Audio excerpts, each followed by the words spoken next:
वही अनाया भी अपने कार में जा बैठ जाती है। तब भी विक्रांत अपने कार में ही बैठा उसे देखता है। तभी ड्राइवर कार आगे ले जाता है तो विक्रांत को बहुत गुस्सा आ रहा होता है और वो सिगरेट निकाल उसे जला सिगरेट की कस लेने लगता है। वही अपने भाई को सिगरेट पीता देख इवान कहता है, भाई आपको नहीं लगता आपको सिगरेट कम पीना चाहिए? ये सुन विक्रांत सिगरेट की कस लेते हुए कहता है, अपना मुंह बंद रखो। ये सुन इवान अपना मुंह बना लेता है। वही दूसरी तरफ मोक्ष अपने रूम में बहुत बोर हो रहा होता है। तभी अनिरुद्ध उसके रूम का दरवाजा खोल उसके पास जाता है और बेड पर बैठ उसके सिर पर अपने हाथ को रख देता है। तो मोक्ष अपने चेहरे को मोड़ अनिरुद्ध की तरफ देखता है। तभी अनिरुद्ध उसके होंठों के करीब जा उसके होंठों को प्यार से चूमने लगता है। फिर उससे दूर हो कहता है, हो सके तो मेंशन से बाहर कम जाना और कॉलेज से सीधा मेंशन आना। ये सुन अनिरुद्ध सवाल करता है, क्यों? इस सवाल को सुन अनिरुद्ध कहता है, वो लड़का जिसने तुम्हें किडनैप किया था वो मुंबई में ही है और वो तुम्हारे स्कूल में भी था। ये सुन मोक्ष झट से उठकर बैठ कहता है, अच्छा तो मुझे वो याद क्यों नहीं है और उसे मुझसे क्या चाहिए? इस सवाल को सुन अनिरुद्ध कहता है, मुझे नहीं पता पर तुम्हें जो कहा है वो याद रखना। ये सुन मोक्ष ओके कह देता है। आज का दिन धीरे धीरे पार होने लगता है। अनाया मेंशन आ जाती है और उसे पता चलता उसका भाई वापस आ गया है तो वो उसके साथ वीडियो गेम खेलती है पूरे दिन। वही शाम होते ही विहान रचना को उसके घर छोड़ देता है। दूसरी तरफ विक्रांत अपने परिवार के साथ था आज, जिससे विक्रांत की मॉम तो बहुत खुश थी पर विक्रांत अनाया के इग्नोरेंस की वजह से बहुत गुस्से में रहता है। रात का वक्त हो चुका था। अग्निहोत्री मेंशन में सब साथ डिनर करने के बाद अपने रूम चले जाते हैं।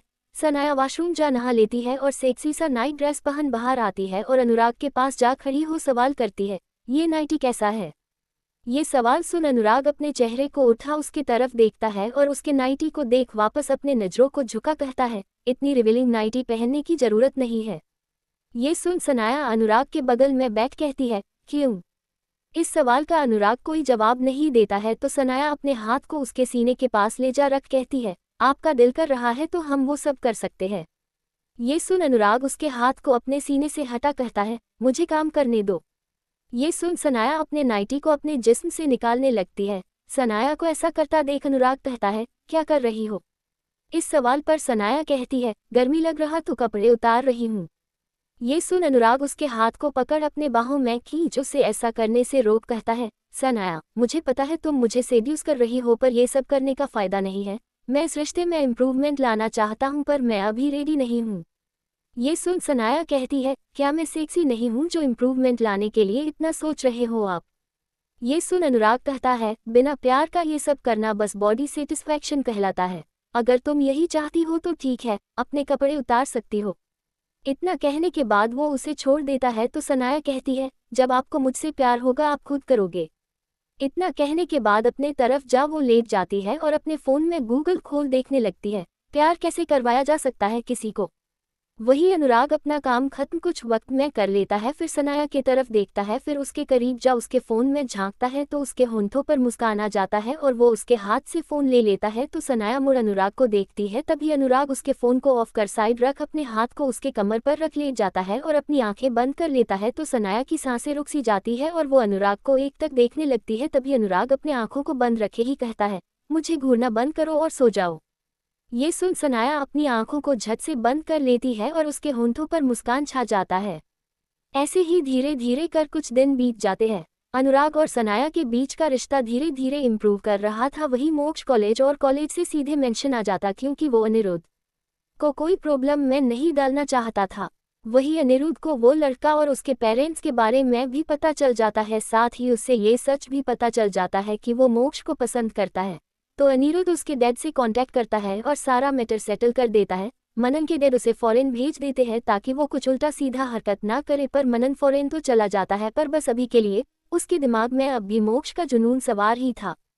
फिर ये मैटर सॉल्व होने के बाद अनिरुद्ध मोक्ष को बता देता है कि वो अब जहाँ जाना जा सकता है पर उसे बताकर वही रचना विहान को हाँ नहीं की थी और विहान भी उसे फोर्स ना कर बस जैसा चल रहा था भी चलने दे रहा था। वही कॉलेज में रचना रूहान को इग्नोर करती पर रूहान बार बार उसके पास आ जाता और उससे बात करने का कोशिश करता रहता था पर मोक्ष और जय थे जो रूहान को रचना से बात करने नहीं देते थे।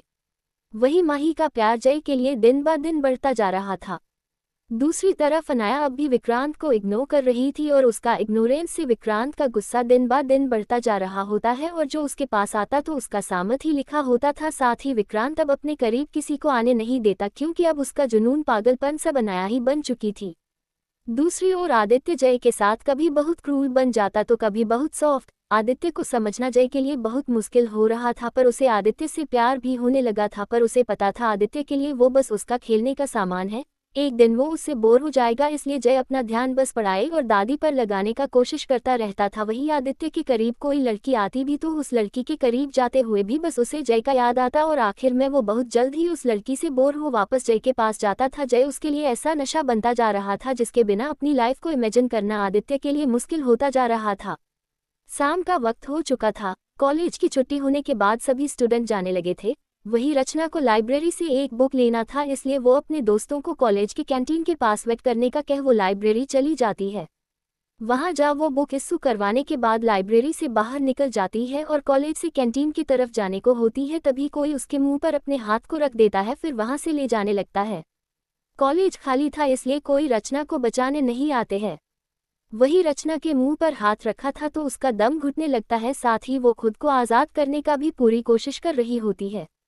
वही कैंटीन में सभी रचना का वेट कर रहे थे। जब रचना अभी तक नहीं आती है तो मोक्ष अपना फ़ोन निकाल रचना को कॉल करता है, पर रचना पहले बार में कॉल नहीं उठाती है। फिर दूसरी बार कॉल करता है तो फ़ोन बंद बताने लगता है। तो मोक्ष, जय, माही तीनों ही बहुत परेशान हो जाते हैं। फिर साथ खाली कॉलेज के अंदर जा लाइब्रेरी में जाते हैं तो देखते हैं लाइब्रेरियन जो आखिरी बचे थे इस कॉलेज में वो भी घर के लिए ही निकल ही रहे होते हैं कि तभी तीनों स्टूडेंट को आता देख लाइब्रेरियन सवाल करते हैं, क्या हुआ, तुम तीनों अभी तक कॉलेज से गए क्यों नहीं हो?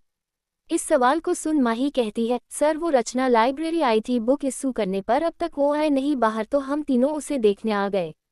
ये सुन लाइब्रेरियन कहता है, हाँ एक लड़की तो आई थी पर वो बुक लेकर चली भी गई है। ये सुन तीनों परेशान हो जाते हैं। फिर लाइब्रेरियन तीनों को परेशान देख कहता है, तुम तीनों परेशान मत हो, वो तुम्हारी दोस्त अगर कॉलेज में होगी तो मिल जाएगी। लाइब्रेरियन के बातों को सुन तीनों और लाइब्रेरियन भी रचना को ढूंढने लगते हैं, पर किसी को रचना कहीं नहीं मिलती है। कुछ वक्त बीत जाता है, आखिर में तीनों एक जगह आ जाते हैं। फिर जय कहता है, हमें अंकल आंटी को इन्फॉर्म कर देना चाहिए। इस बात को सुन मोक्ष कहता है, नहीं वो परेशान हो जाएंगे। मोक्ष ये कहा ही था कि तभी जय का फोन बजने लगता है। जय अपने फोन को निकाल देखता है, आदित्य का फोन आता देख वो थोड़ा साइड जा कॉल उठा लेता है। तभी आदित्य चिल्लाकर कहता है, कहाँ हो, अब तक आए क्यों नहीं, क्या तुम चाहते हो आदित्य दीवान यहाँ अपने पेट का इंतजार पूरा दिन करता रहे? आदित्य की बातों को सुन जय अपने घबराए आवाज में कहता है, रचना। ये नाम सुन आदित्य को बहुत गुस्सा आता है, वो गुस्से में चिल्लाने को होता है, पर तभी जय आगे कहता है, रचना मिल नहीं रही है। इतना कहने के बाद जय के आंखों से आंसू आने लगता है। वही दूसरी तरफ मोक्ष अनिरुद्ध को कॉल करता है। अनिरुद्ध विहान के साथ ही विहान के केबिन में बैठा हुआ था। जब अनिरुद्ध को मोक्ष का कॉल आता है तो कॉल रिसीव कर वो अपने कान से लगा कहता है, हाँ मोक्ष। तभी मोक्ष अपने घबराए आवाज में कहता है, अनिरुद्ध, रचना। इतना कह वो चुप हो जाता है तो अनिरुद्ध उसे घबराता पा सवाल करता है, क्या रचना? मोक्ष। रचना का नाम सुन विहान झट से उठ अनिरुद्ध के हाथ से फोन ले अपने कान में लगा झट से कहता है, क्या हुआ रचना को? विहान का ऐसा रिएक्शन देख अनिरुद्ध उसे अपने आईब्रो को ऊंचका कर देख रहा था। वही मोक्ष इतना घबराया हुआ था कि अनिरुद्ध से बात कर रहा है या विहान से, उसे इस वक्त कुछ समझ नहीं आ रहा था। बस वो उसे बता देता है, रचना कहीं नहीं मिल रही है, वो लाइब्रेरी बुक लेने गई थी, उसके बाद से ही गायब है। ये सुन विहान कहता है, मोक्ष तुम परेशान मत हो, वो मैं और अनिरुद्ध आते हैं। इतना कहने के बाद वो कॉल कट कर देता है। फिर अनिरुद्ध को बताता है तो दोनों फिर कैबिन से बाहर निकल जाते हैं और कार के पास जा दोनों विहान के कार में ही बैठ जाते हैं और विहान कार को रफ्तार से कॉलेज की तरफ ले जाने लगता है। वही चिराग अनिरुद्ध के कार में बैठ उसे स्टॉप कर कार के पीछे निकल जाता है। बेचारे को पता था नहीं वो जा कहाँ रहे हैं, पर दोनों के चेहरे का रंग उड़ हुआ था। वही दूसरी तरफ आदित्य जय को उसके पास आने को कह दिया था। आदित्य का ऐसा करना जय को उस पर बहुत गुस्सा दिला रहा था, पर एक तरफ उसकी दादी भी थी, चाहकर भी जय आदित्य की बात को ना मानने का गुस्ताखी नहीं कर सकता था। वो मोक्ष और माही को देखता है, फिर दोनों को बिना कुछ कहे बाहर जाने लगता है। तभी माही जय को जाता देख आवाज देती है, जय कहाँ जा रहे हो? इस सवाल को सुन जय के कदम रुक जाते हैं और वो मुड़ अपने दोनों दोस्त को देख कहता है, तुम दोनों यही रहो, मैं पुलिस स्टेशन से आता हूँ। ये सुन मोक्ष कहता है, जरूरत नहीं जय, मैं अनिरुद्ध को बता दिया हूँ, वो रचना को ढूंढ लेंगे। ये सुन जय कहता है, पर फिर भी मैं ऐसे खड़े नहीं रह सकता हूँ। ये सुन मोक्ष और माही साथ कहते हैं, तो मैं भी चलता हूँ। मैं भी चलती हूँ। पर दोनों की बातों को सुन जय कहता है, नहीं, किसी का यहाँ रहना जरूरी है। और माही तुम पुलिस स्टेशन जाओ, ये अच्छा नहीं होगा, और यहाँ अकेले रहोगी तो भी नहीं, इसलिए तुम दोनों यही रहो, मैं आता हूँ। ये सुन दोनों को जय का बात सही लगता है। वही जय भागते हुए बाहर जा आदित्य के कार के पास जा कार का दरवाजा खोल सीट पर बैठ रोते हुए आदित्य की तरफ देख कहता है, प्लीज हम पुलिस को कंप्लेन कर देते हैं, फिर आप मुझे अपने साथ ले जाना। ये सुन आदित्य कहता है, शट अप। जब आदित्य उसे चुप रहने के लिए कहता है तो जय को बहुत गुस्सा आता है और वो चिल्लाकर कहता है, अगर रचना की जगह माही होती तो भी आप ऐसा ही करते। आप कैसे इंसान हो, आपके अंदर दिल नहीं है क्या? जय की बातों को सुन आदित्य उसके हाथ को पकड़ अपने करीब खींच कहता है, नहीं है दिल। पर मैं तुम्हारे इन्फॉर्मेशन के लिए तुम्हें बता दूं कि मैं कॉलेज के प्रिंसिपल को कॉल कर उसे बता दिया हूं और वो बहुत जल्दी कॉलेज आने वाला है और सीसीटीवी फुटेज चेक करने को है, साथ ही मैं अपने लोगों को भी लगा चुका हूं, सो तुम्हें परेशान होने का जरूरत नहीं है। अब रोना बंद करो, मुझे इरिटेशन हो रहा है। वो इतना कहा ही था कि तभी उसे विहान का कार नजर आता है और वो उसके कार को देखते हुए अपने मन में कहता है, ये विहान यहाँ क्यों आया है, जरूर इसके साथ अनिरुद्ध भी होगा। आदित्य अपने मन में ये कह रहा था, वही जय उसके गले से लग जाता है। जय के अचानक से उसके गले से लगने की वजह से आदित्य का दिल जोरों से धड़कने लगता है, पर उसे जय के गर्म आंसू का एहसास होता है तो वो अपने हाथ को जय के सिर पर रख देता है। तभी जय रोते हुए ही कहता है, सॉरी, पर क्या मैं अपने दोस्तों के पास जाऊं? मैं चाहता जब रचना मिले तो मैं उसके साथ रहूं। रचना ने मेरे लिए बहुत कुछ किया है, मैं ऐसे नहीं जा सकता हूँ। ये सुन आदित्य कोल्ड आवाज में ही कहता है, ओके। ये सुन जय झट से दूर हो अपने आंसू से भरी नजर से ही आदित्य को देख कहता है, थैंक यू सर। इतना कहने के बाद वो कार से बाहर निकल भागते हुए कॉलेज की तरफ जाने लगता है। वही आदित्य उसे जाता हुआ देख खुद में कहता है, मुझे अभी क्या हुआ था, क्यों मुझे जय के आंसू इतने इफेक्ट करते हैं? खुद में ये सवाल करने के बाद वो वही कार में बैठा रहता है। वही दूसरी ओर विहान और अनिरुद्ध आए थे तो प्रिंसिपल भी आ चुका होता है। फिर सभी फुटेज चेक करते हैं। सब इतने परेशान थे कि प्रिंसिपल को कौन इन्फॉर्म किया इस बारे में कोई कुछ पूछता ही नहीं है। जब सभी ने फुटेज देखा तो रचना जैसे नीचे आई वहां का कैमरा बंद हो गया था। ये देख विहान तीनों की तरफ देख सवाल करता है, तुम तीनों को किसी पर शक है? इस सवाल पर तीनों साथ कहते हैं, रूहान। ये सुन विहान सवाल करता है, ये रूहान कौन है? इस सवाल को सुन मोक्ष पूरा कहानी बता देता है। तभी विहान को याद आता है रचना ने एक लड़के के बारे में बताया था, तो अनिरुद्ध पुलिस को सारा इन्फॉर्मेशन दे देता है। वही विहान रचना का अपने तरीके से पता लगाने लगता है। वही मोक्ष जय को देख कहता है, तू पुलिस स्टेशन नहीं गया? इस सवाल को सुन जय कहता है, मैं अनिरुद्ध सर और विहान को आता हुआ देख लिया था तो मैं आ गया। ये सुन आगे मोक्ष कुछ नहीं कहता है। आसमान पर अंधेरा छाने लगता है तो अनिरुद्ध मोक्ष जय माही तीनों को जाने के लिए कहता है, पर तीनों ही जाने के लिए एग्री नहीं थे। वही आदित्य कार में ही बैठा जय का इंतजार कर रहा था। तभी उसका एक आदमी कॉल कर रचना का पता बता देता है। दूसरी तरफ विहान को भी पता चल जाता है तो विहान किसी की तरफ देखे बिना वहां जाने के लिए निकल जाता है तो उसके पीछे बाकी भी। कुछ वक्त के बाद कॉलेज के पीछे एरिया में जहाँ एक रूम था, विहान उसके पास जाता है। वहां पुलिस और बाकी के लोग भी आते। फिर रूम लॉक देखा तो प्रिंसिपल झट से कहता है, मैं अभी चाबी मंगवाता हूँ। पर वो इतना कहा ही था विहान एक लात से दरवाजे को तोड़ देता है तो प्रिंसिपल अपने खुले मुंह से देखने लगता है। वही अंदर का नजारा देख सब दंग रह जाते हैं। रूहान रचना के मुंह को बंद किया हुआ था और उसके साथ जबरदस्ती करने का कोशिश कर रहा होता है, पर दरवाजा टूटने का आवाज सुन रूहान और रचना दरवाजे की तरफ देखते हैं। यहाँ सभी को देख रूहान खुद में कहता है, ताला बाहर से लॉक था, फिर ये लोग। वो इतना खुद में कहा ही था कि तभी रचना के आंखों से बहते आंसू को देख भागते हुए विहान वहां जा रूहान का कॉलर पकड़ उसे दूर फेंक अपने कोट निकाल रचना के जिस्म में धक देता है। फिर रूहान की तरफ देखता है और उसे मारने लगता है तो अनिरुद्ध जा उसे पकड़ उसे ऐसा करने से रोक देता है। तभी सारे पुलिस रूहान को पकड़ अपने साथ ले जाने लगते हैं। किसी को ये उम्मीद नहीं था बंद रूम के अंदर कोई ऐसा कर रहा हो। वही विहान रचना को देखता है जो पूरी घबराई हुई थी। वो जल्दी से उसके पास जाता है और जैसे ही छूने को होता है तो रचना डर कर सिसक जाती है। तभी माही वहां आ कहती है, रचना ये विहान है। ये सुन रचना विहान की तरफ देखती है, फिर विहान के गले लग रोने लगती है तो विहान उसकी पीठ को सहलाने लगता है। वही सभी के चेहरे पर उदासी था। कुछ वक्त बाद अनिरुद्ध कहता है, मोक्ष जय माही तुम तीनों जाओ, विहान और मैं रचना को घर छोड़ देंगे। ये सुन तीनों ठीक है कह दिए।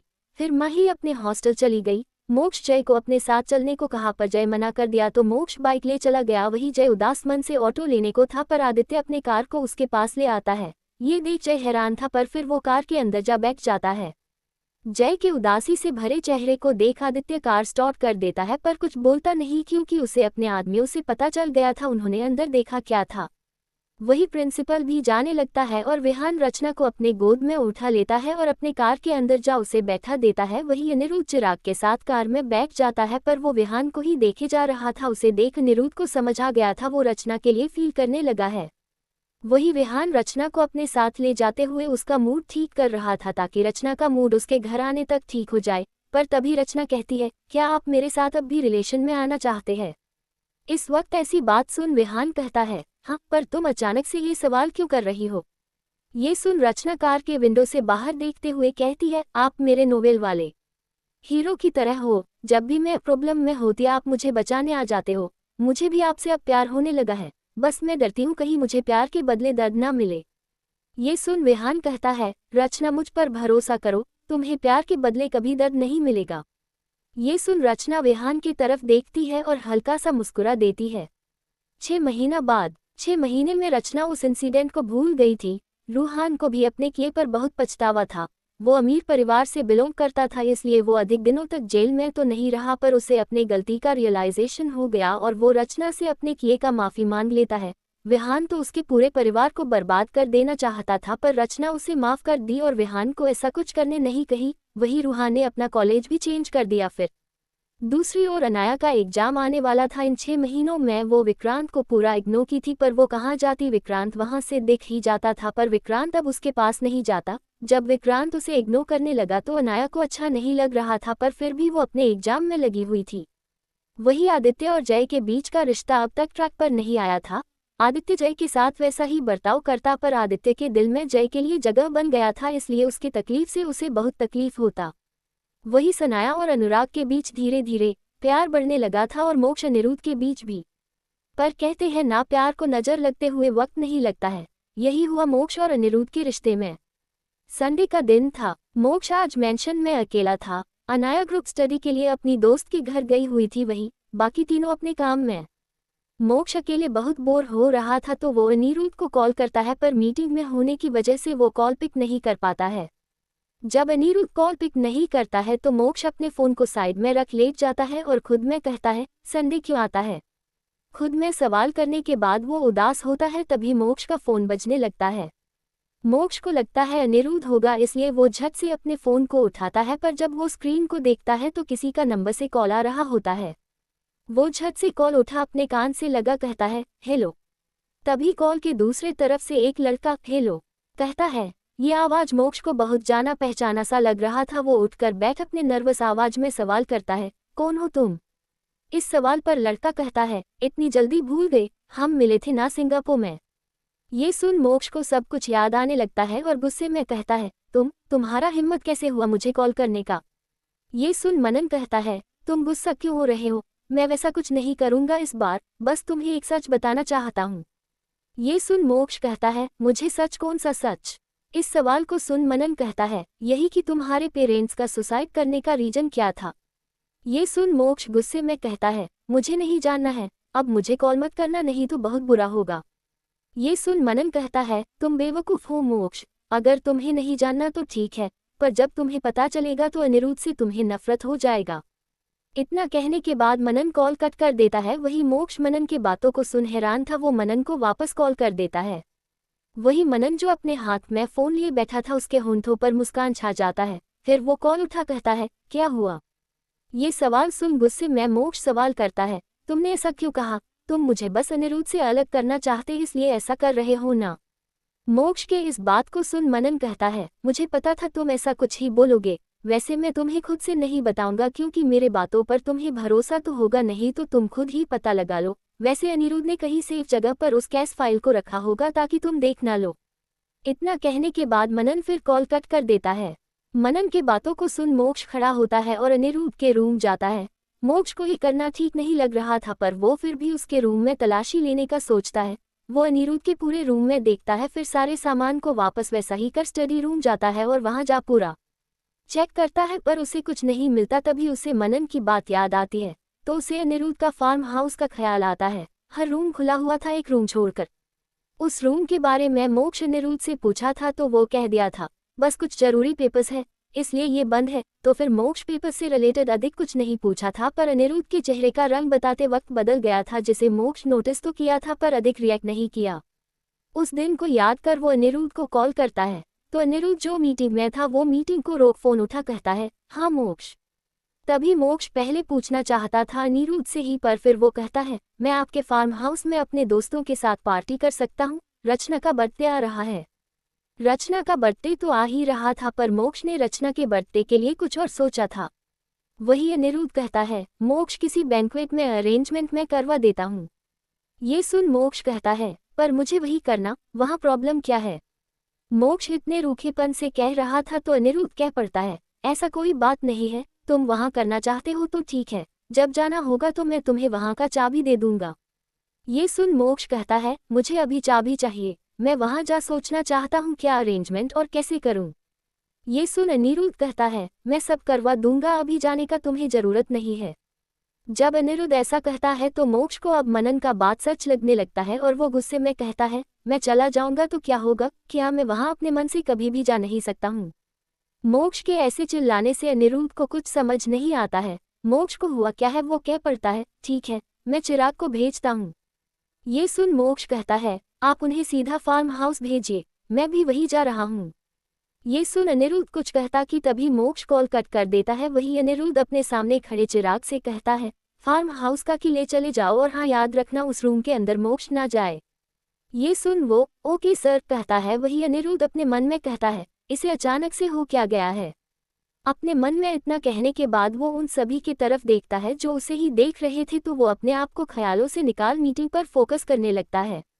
कुछ वक्त के बाद मोक्ष वहां पहुंच जाता है और चिराग भी वहां जाने के बाद वो दोनों अंदर जाते हैं। फिर मोक्ष चिराग के हाथ से चाबी ले कहता है आप जाओ। ये सुन चिराग कहता है सॉरी मोक्ष, पर सर का ऑर्डर है, आपके साथ ही मुझे रहना है। ये सुन मोक्ष अपने मन में कहता है मैं कैसे चेक करूं। अपने मन में इतना कहते हुए वो फार्म हाउस को देख रहा होता है। तभी उस रूम के पास जाता है तो चिराग उसके पीछे ही था। वो कहता है सर ने इस रूम में जाने से मना किया है। ये सुन मोक्ष कहता है क्यों। इस सवाल को सुन चिराग कहता है पता नहीं मोक्ष। इस जवाब को सुन मोक्ष कहता है मुझे जाना है। इतना कहने के बाद वो लॉक खोलने लगता है। तभी उसे पीछे से आवाज आता है आजकल बहुत जिद्दी हो गए हो। जब अनिरुद्ध का आवाज उसके कान में और चिराग के कान में भी पड़ता है तो दोनों मुड़कर अनिरुद्ध की तरफ देखते हैं। तभी अनिरुद्ध मोक्ष के पास आ चिराग को जाने का इशारा कर देता है तो चिराग वहां से शांति से चला जाता है। वहीं अनिरुद्ध कहता है खोलो लॉक। ये सुन मोक्ष मुड़ अपने मन में कहता है क्या मैं गलत सोच रहा हूँ, अगर ऐसा कुछ होता तो अनिरुद्ध क्यों मुझे खोलने कहते। अपने मन में वो ये सब कहते हुए लॉक खोल देता है। फिर अनिरुद्ध के साथ अंदर आता है तो वहां अनिरुद्ध की बचपन की तस्वीरें थी अपने पूरे परिवार के साथ। मोक्ष उन तस्वीरों को देख हैरान था। तभी अनिरुद्ध कहता है मैं अपने मॉम डैड के साथ बिताए यादों को खत्म करना चाहता था, पर मुझसे हो नहीं पाया, इसलिए मैं उन यादों को इस रूम में बंद कर दिया। अनिरुद्ध के बातों को सुन मोक्ष अनिरुद्ध की तरफ देखता है और उसे अपने आप पर बहुत गुस्सा आने लगता है। वो अनिरुद्ध के पास जा उसके सीने से लग कहता है सॉरी मैंने आपको हॉट कर दिया। ये सुन अनिरुद्ध मोक्ष के बालों को प्यार से सहलाने लगता है और कहता है सॉरी कहने का जरूरत नहीं है, वैसे भी मेरे जिंदगी से रिलेटेड हर बात जानने का हक है तुम्हें, और मोक्ष जो मेरा है वो तुम्हारा है। विस्मयादिबोधक चिन्ह उद्धरण चिन्ह। ये सुन मोक्ष को अपने आप पर बहुत गुस्सा आ रहा था, कैसे वो किसी और के बात को सुन अनिरुद्ध पर गुस्सा किया। मोक्ष अपने धीमे आवाज में कहता है अनिरुद्ध आज मुझे। इतना कहने के बाद वो रुक जाता है तो अनिरुद्ध उसे खुद से दूर कर मोक्ष की तरफ देखता है और कहता है क्या बात है, रुक क्यों गया, आगे बोलो। इस सवाल को सुन मोक्ष अनिरुद्ध के आंखों में देखता है। फिर इस बात को बताना वो सही नहीं समझता और बस कह देता है मुझे आपसे ऐसे बात नहीं करना चाहिए था, और आप जहां चाहते हो वहां बर्थडे सेलिब्रेट करूंगा मैं रचना का। ये सुन अनिरुद्ध उसके माथे पर प्यार से चूम कहता है तुम यही मना लो, पर तुम्हें प्रिपरेशन का टेंशन लेने का जरूरत नहीं है, मैं सब अरेंजमेंट करवा दूंगा। ये सुन मोक्ष मुस्कुराते हुए ओके कहता है तो अनिरुद्ध कहता है अब हम चले। ये सुन मोक्ष हाँ कहता है तो अनिरुद्ध मोक्ष के साथ बाहर जाने लगता है और दरवाजे को बंद कर देता है। फिर मोक्ष के साथ बाहर जाने लगता है। बाहर आने के बाद मोक्ष कार के अंदर बैठ जाता है। वही अनिरुद्ध चिराग के पास जा चाबी उसे देते हुए कहता है, मोक्ष के पेरेंट्स से रिलेटेड जो कुछ है उन सभी चीजों को जलवा दो। इतना कहने के बाद वो कार के अंदर जा ड्राइविंग सीट पर जा बैठ कार स्टार्ट करते हुए अपने मन में कहता है, मुझे कभी मोक्ष को यहाँ लेकर नहीं आना चाहिए था। इतना कहने के बाद बस कार ड्राइव करने लगता है। तभी मोक्ष कहता है, चिराग भैया नहीं जाएंगे। ये सवाल सुन अनिरुद्ध अपने होंठों पर मुस्कान ला कहता है, चिराग को मैंने फार्म हाउस साफ करवाने को कह दिया है और डेकोरेशन का सारा इंतजाम करने को कह दिया है। ये सुन मोक्ष बहुत खुश होता है। वही दूसरी तरफ अनाया अपनी दोस्त के घर से बाहर निकल अपने कार के पास जाती है तो ड्राइवर कार का दरवाजा खोल देता है। फिर वो कार के अंदर जा बैठ जाती है। ड्राइवर कार का दरवाजा बंद कर देता है और आगे जा ड्राइविंग स्टार्ट कर देता है। फिर कुछ दूरी जाने के बाद कार खराब हो जाता है तो ड्राइवर कार से बाहर निकल कार चेक करने लगता है। फिर अनाया के पास जा कहता है, मैडम कार खराब हो गया है, मैं मैकेनिक को बुला कर लाता हूँ, आप कार के अंदर ही बैठना। ये सुन अनाया ठीक है कहती है। वही ड्राइवर चला जाता है। कुछ वक्त के बाद वो मैकेनिक को अपने साथ लेकर आता है और वो कार चेक करने के बाद कहता है, इसे बनने में टाइम लगेगा और उसे धकेलकर गराज तक ले जाना होगा। ये सुन ड्राइवर अनाया के पास आ बता देता है। फिर कहता है, मैं किसी को दूसरा कार लेकर आने को कह देता हूँ। ये सुन अनाया कहती है, मैं ऑटो ले चली जाऊंगी। ये सुन ड्राइवर कहता है, पर मैडम। वो इतना कहा ही था कि तभी अनाया कहती है, मैं बच्ची नहीं हूँ, अब आप जाकर कार बनवाए, मैं चली जाऊंगी। ये सुन ड्राइवर ठीक है कहता है। वही अनाया कार से बाहर निकल जाती है। फिर ड्राइवर और मैकेनिक मिल कार ले जाने लगते हैं। वही अनाया ऑटो देखने लगती है पर वहां ऑटो आता इससे पहले ही काले रंग का लग्जरी कार उसके सामने रुक जाता है। फिर बैक कार का विंडो नीचे होता है। वही अनाया उस कार को हैरानी से देख रही थी पर जैसे ही कार का विंडो नीचे होता है तो अनाया कार के अंदर बैठे विक्रांत को देख हैरान रह जाती है। तभी विक्रांत अपने कोल्ड आवाज में सवाल करता है, तुम यहाँ अकेली क्या कर रही हो? विक्रांत के सवाल पर अनाया अपनी नजरें इधर उधर करते हुए थोड़ा हिचकिचाते हुए जवाब देती है, वो मैं अपनी दो दोस्त के यहाँ गई थी से सेल्फ स्टडी करने पर जब लौट रही थी तो कार खराब हो गया और ड्राइवर अंकल कार बनवाने गए तो मैं सोची और ऑटो से चली जाऊं। ये सुन विक्रांत कोल्ड आवाज में ही कहता है, अंदर बैठो मैं ड्रॉप कर दूंगा। विक्रांत के इस बात को सुन अनाया झट से कहती है, ना नहीं मैं चली जाऊंगी। ये सुन विक्रांत उसे अपने कोर नज़र से घूरता है तो उसके कोर नज़र को देख घबराकर अनाया कार के अंदर बैठ जाती है। तो विक्रांत ड्राइवर की तरफ देख उसे चलने को कहता है, साथ ही पता भी बता दिया होता है। फिर अनाया की तरफ देखता है और सवाल करता है, पढ़ाई कैसा चल रहा है? इस सवाल पर अनाया हिचकिचाते हुए कहती है, अच्छा चल रहा है। ये सुन विक्रांत अपने चेहरे को फेर विंडो से बाहर देखने लगता है। वही अनाया विक्रांत को देखने लगती है। तभी विक्रांत बिना अनाया की तरफ देखे कहता है, मुझे देखना बंद करो। ये सुनते ही अनाया झट से अपने चेहरे को मोड़ खुद में कहती है, इन्हें कैसे पता मैं इनको देख रही हूँ? खुद से सवाल करने के बाद वो शांत हो जाती है। वही दूसरी तरफ अनिरुद्ध मोक्ष को मेंशन छोड़ने के बाद वहां से निकल चुका था। उसके वहां से जाते ही विक्रांत का कार अग्निहोत्री मेंशन के कुछ दूरी पर रुक जाता है तो अनाया जाने से पहले कहती है, 2 दिन के बाद मेरा एग्जाम है। ये सुन विक्रांत मुड़ अनाया की तरफ देखता है और कहता है, तो? ये सुन अनाया थोड़ा हिचकिचाते हुए कहती है, मुझे मैथ्स में थोड़ा प्रॉब्लम है, तो क्या आप ये 2 दिन मेरी हेल्प कर सकते हैं? ये सुन विक्रांत उसे हैरानी से देखता है। वही अनाया थोड़ा हिचकिचाते हुए कहती है, सॉरी वो मैं। इससे आगे वो कुछ कहती कि तभी विक्रांत कहता है, ओके मैं पढ़ा दूंगा। ये सुन अनाया झट से कहती है, तो मैं कल आपके घर आ जाऊं? ये सुन विक्रांत उसके आंखों में देख कहता है, तुम सच में वहां आना चाहती हो? तो अनाया अपने सिर को झुका कहती है, उस दिन जो हुआ बस हो गया, पर मुझे पता है आप मेरी हमेशा हेल्प करते हैं, मेरी केयर करते हैं, आप अच्छे हो। इतना कहने के बाद वो कार से बाहर निकल जाती है। फिर वो भागते हुए अपने मेंशन जाने लगती है। वही विक्रांत के होंठों पर फाइनली मुस्कान आ जाती है। धीरे धीरे आज का दिन पार होने लगता है। रात का वक्त हो चुका था, तेज बारिश होने लगी थी। वही आदित्य कार ड्राइव कर रहा था। वो बारिश देखता है तो उसे अपनी पुरानी यादें याद आने लगती है और वो कार रोक अपने कार से बाहर निकल बारिश में भीगने लगता है और अपनी आंखों को बंद कर कहता है, तुम मुझसे नफरत करते होगे ना, ऐसी ही तेज बारिश में मैं तुम्हें छोड़ दिया था। इतना कहने के बाद वो बहुत देर तक भीगता है। तभी उसके पास एक कार आ रुकती है। कार के अंदर विक्रांत था। विक्रांत का ड्राइवर छाता ले पीछे आता है तो वो अपने कार से बाहर निकल आदित्य के पास जा कहता है, तुम इतने बारिश में भीग क्यों रहे हो? तबीयत खराब हो जाएगा। ये सुन आदित्य विक्रांत के तरफ देख कहता है, बस मूड ठीक नहीं था। वैसे तुम इधर क्या कर रहे हो? इस सवाल पर विक्रांत कहता है, बस मुझे तुमसे बात करना था तो सोचा तुम्हारे मेंशन आ जाऊं। ये सुन आदित्य कहता है, तुम मुझे बुला लेते। जब आदित्य ये बात कहता है तो विक्रांत कहता है, तुम ही हमेशा मेरे पास आते हो, मुझे भी आना चाहिए। ये सुन आदित्य कहता है, तो चले मेरे मेंशन, बारिश में तुम्हारा भीगना अच्छा नहीं होगा विक्रांत, मैं नहीं चाहता तुम बीमार पड़ जाओ। ये सुन विक्रांत कहता है, मेरा नहीं अपना फिक्र करो, और हाँ मूड खराब हो तो मुझसे बात कर लिया करो, ऐसे अपने आप को बारिश में भीगा कर तबीयत खराब करने का जरूरत नहीं है। ये सुन आदित्य हाँ कहता है, फिर दोनों अपने कार के अंदर जा बैठ जाते हैं। कुछ वक्त के बाद दीवान मेंशन आ जाता है तो आदित्य और विक्रांत अंदर जाते हैं। तभी आदित्य कहता है, तुम बैठो मैं चेंज करके आता हूँ। ये सुन विक्रांत हाँ कहता है। तभी आदित्य जाते ही विक्रांत के लिए ड्रिंक लाने को कहता है और वहां से चला जाता है। जब आदित्य अपने रूम में जाता है तो उसका नज़र जय पर जाता है जो इस वक्त पढ़ाई कर रहा था। वही आदित्य को अंदर आता देख जय उसके तरफ देखता है। आदित्य को भीगा देख जय अपने मन में कहता है, इन्हें क्या हुआ है। वो अपने मन में सवाल कर रहा था। वही आदित्य कबर्ड के पास जा अपने कपड़े निकाल बदलने लगता है और बदलते हुए कहता है, रूम से बाहर मत निकलना, मेरा फ्रेंड आया हुआ है। इतना कहने के बाद बस कपड़ा चेंज कर वो रूम से बाहर निकल जाता है। उसने अपने बाल भी नहीं सुखाए थे। ये देख जय अपने मन में कहता है, बिना बाल सुखाए चले गए, अगर तबीयत खराब हो गया तो क्या ये 2 साल के बच्चे हैं।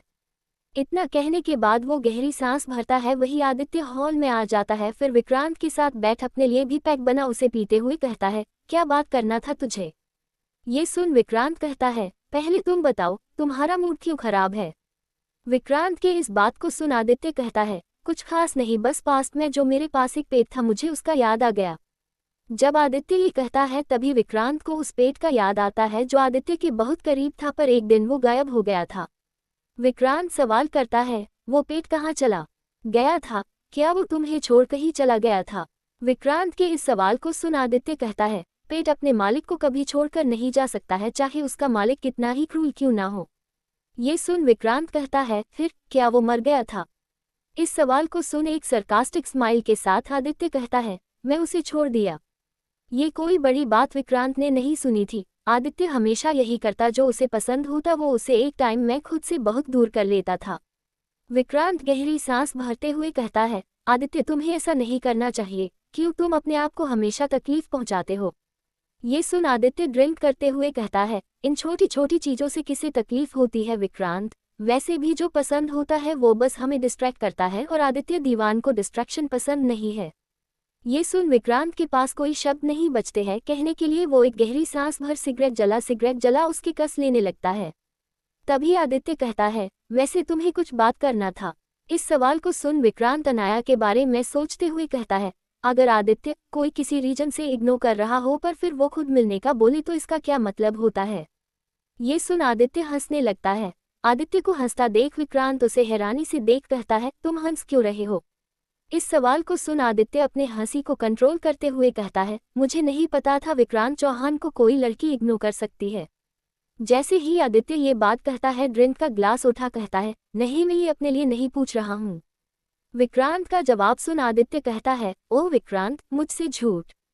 इससे आगे वो कुछ कहता कि तभी भागते हुए जय हॉल आता है। उसने अभी लड़कियों का ड्रेस पहन रखा था और दिखने में काफी क्यूट लग रहा होता है। जब विक्रांत आदित्य दोनों जय को देखते हैं तो विक्रांत के चेहरे पर क्वेश्चन मार्क आ जाता है। वही आदित्य जय को देख अपनी कठोर आवाज में कहता है, तुम यहाँ क्या कर रहे हो। जय बोल तो सकता नहीं था इसलिए वो इशारे से एक्सप्लेन करने लगता है, पर आदित्य विक्रांत दोनों को ही उसका एक्सप्लेनेशन समझ नहीं आ रहा था। जब जय देखता है कि आदित्य को कुछ समझ नहीं आ रहा तो वो आदित्य का हाथ जा पकड़ लेता और उसे अपने तरफ खींचता है। जय को ऐसा करता देख विक्रांत अपने मन में कहता है, आखिर ये लड़की है कौन, क्या ये वही है जिसका आदित्य बात कर रहा था। अपने मन में इतना कह वो खड़ा हो जाता है। वही तीनों मुड़ते हैं तभी एक लड़का वहां आ जाता है तो उसे देख आदित्य का एक्सप्रेशन कोल्ड हो जाता है। वही जय आदित्य के पीछे चला जाता है। तभी वो लड़का कहता है, ये क्यूटी मुझसे इतना डर क्यों रही है, मैं तो बस इससे बात कर रहा था। ये सुन आदित्य गुस्से में भड़कते हुए कहता है, तुम यहाँ क्या कर रहे हो। इस सवाल को सुन वो अपने नॉर्मल आवाज में कहता है, मुझे आपके डैड ने भेजा था आप पर नजर रखने पर। मैं इस लड़की को रूम में अकेले देखा तो इस क्यूटी को देख थोड़ा मस्ती करने का सोचा। ये सुन आदित्य परेशान हो अपने चेहरे को अफसोस से हिला गुस्से में कहता है, दफा हो जाओ यहाँ से। आदित्य के इस बात को सुन वो अपना बच्चे जैसा मुंह बना कहता है, ठीक है चला जाऊंगा, पहले मुझे बता दो करना क्या है, मैं आपके डैड को क्या जवाब दूं। सर, आपके कहने पर मैं बहुत मेहनत से ट्रस्ट जीता हूँ उनका, पर अगर टूट गया तो आपके लिए नुकसान होगा। ये सुन आदित्य गहरी सांस भर कहता है, कह देना तुम कुछ खास पता नहीं चला है पर तुम अपनी नज़र बनाए हुए हो। आदित्य की बातों को सुन वो ओके सर कहता है, फिर जय की तरफ देख कहता है, क्यूटी अगर सर तुमसे बोर हो जाए तो मेरे पास आ सकती हो। लड़के की बातों को सुन आदित्य अपने कोर नज़र से उसे घूर कर देखता है। वही लड़का सिल्ली सा मुस्कान दे निकल जाता है। वही आदित्य जय की तरफ देख कहता है, तुम्हें रूम का विंडो या बालकनी के साइड डोर को बंद रखना चाहिए, खासकर जब मैं ना रहूं साथ, तो समझ आया। इस पर जय अपने चेहरे को हाँ में हिला देता है। वही विक्रांत सवाल करता है, क्या ये बोल नहीं सकती है? इस सवाल को सुन आदित्य विक्रांत की तरफ देखता है। इन सब में वो ये भूल ही गया था कि विक्रांत उसके साथ ही है। वो अपने आवाज को नॉर्मल कर कहता है, हाँ। इतना कहने के बाद वो जय की तरफ देख कोल्डली कहता है, जाओ रूम।